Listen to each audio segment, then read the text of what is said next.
In the last modules, we started to explore the contagion effect of resonant and dissonant leaders. How do they inspire people? How do they engage the hope, mindfulness, and compassion? We started to talk about the neuroscience of it. In this module, I would like to specifically focus on how does emotional contagion transfer between two people and among a group of people. We all know how this operates. You know, you've been to a wedding or a party and you're dancing and having a great time and you just want the night to go on forever. And then there are times in which you're at a meeting and people are complaining and you're just saying, oh God, I can't wait to get out of here. These are two cases of emotional contagion, one positive and one negative. Every time you look at the wave in a stadium or a flash mob video on YouTube, you're seeing the effect of emotional contagion. We've known this phenomena for hundreds, if not thousands of years. It is the basis of very often social collective action. Certainly in 1994, three notable psychologists, Hatfield, Cacioppo, and Rabson, published a book called Emotional Contagion, which is still a classic in the field. Since then, a lot of the folks that use Emonet, the listserv that Neil Ashkenazi organized for emotions researchers, exchange a lot of references of recent and very insightful research about emotional contagion. But when it all comes down to it, it is the process that we started to talk about in the very last module, about the neurological exchange between people.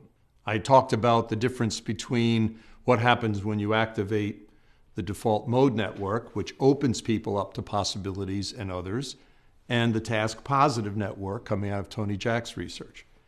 Well, in this case, what we're talking about is that people can pick up others' emotions. They do it through a process of behavioral mimicry, watching someone else and then getting caught up in it. I had mentioned in the last module the impact of mirror neurons on mimicking actions of others.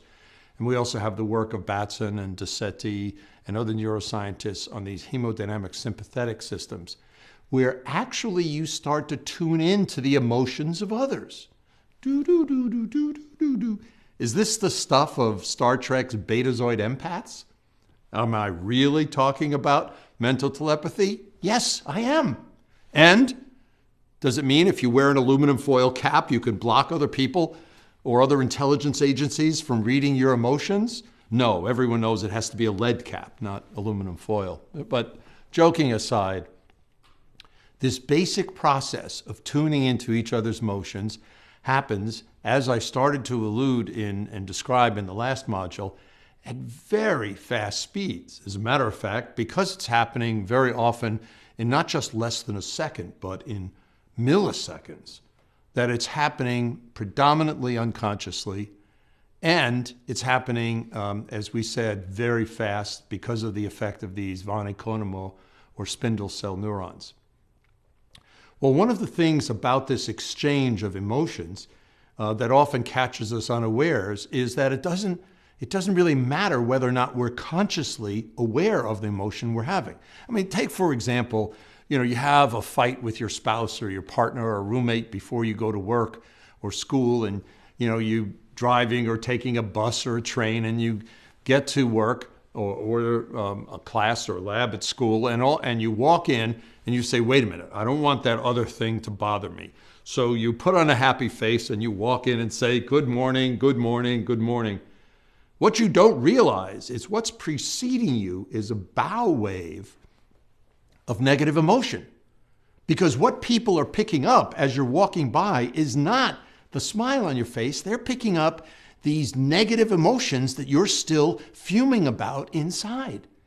And to make things worse, because you have a smile on their face, they're confused. So people are saying to themselves, I feel lousy, and yet I shouldn't feel lousy. This very, very fast and very deep transmission of emotion is a basic human process, and we call it emotional contagion. Now, an interesting twist on this is that there is an extension of what others of us have called social contagion that picks up more on the behavior. Certainly, Several notable professors, Christakis and Fowler, have done a number of key studies using the Framingham studies in which they have shown that if you start to change your behavior, somebody that you know has a huge percentage chance of either stopping smoking cigarettes or gaining weight or whatever the change of behavior is. What they also showed is that if they know somebody that your behavior change has an impact on one of their friends or parts of their social network, even if you don't know the person. And they even show going out to, I think they've often talked about 15 to 17% increase in likelihood of a behavior change 3 relationships out. Now, this type of social contagion often happens through observation and, as I said, social mimicry or copying other people's behavior. But the fact is, emotional contagion happens all the time. I mean, you could be sitting in a meeting and all of a sudden one person folds their arms and other people start to fold their arms. One person starts to yawn and other people yawn. The interesting twist about this when we talk about leadership is that when we're in a position of influence or authority, we're in a leadership position or we're in a helping position like a teacher or a doctor or a nurse, other people are watching us a little more carefully than we're watching them. And one of the dilemmas is we end up being more infectious. In a sense, we become a more powerful spreader or agent of our own feelings.